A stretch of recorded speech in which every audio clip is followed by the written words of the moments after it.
Mag-unbox tayo ngayon ng ating Fantech speaker. So, ngayon is nabili ko lang siya sa Lazada ng 435 pesos.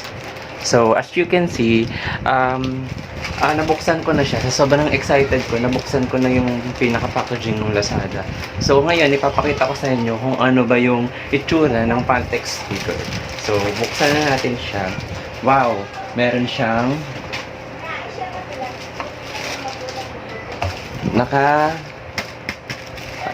pumuputok. Oh, di ba? Bongga. Ngayon, bubuksan natin siya ngayon. Since ang hirap naman pala ng Lazada.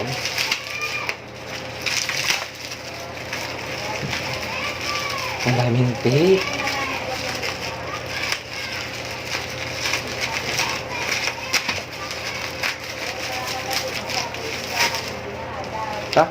Oh. Wow. Ito na yung aking Fantech speaker na binili sa Lazada.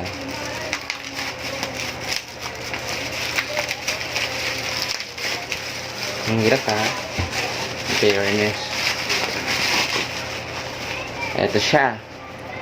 So, Fantech speaker. As you can see, meron siyang mga details. So, yan.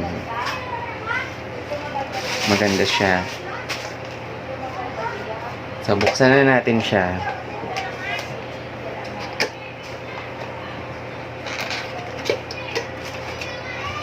Tcharan!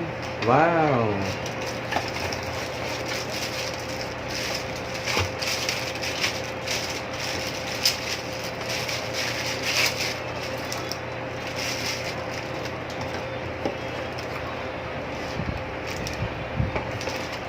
Testing natin siya ngayon.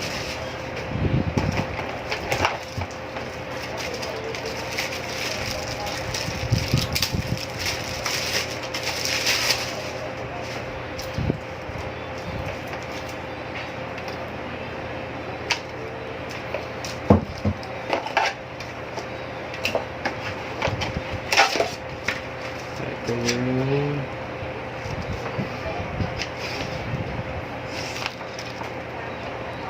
Sonar GS202 Mobile Gaming Music Speaker. So, testing na natin siya.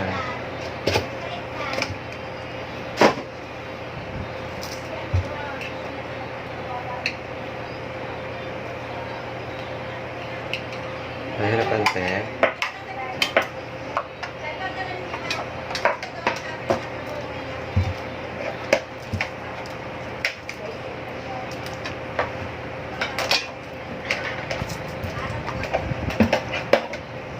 A few moments later. So, bongga. Chika yung aking speaker. Try natin kung tumutugtog. So, punta tayo sa Facebook. Sa YouTube.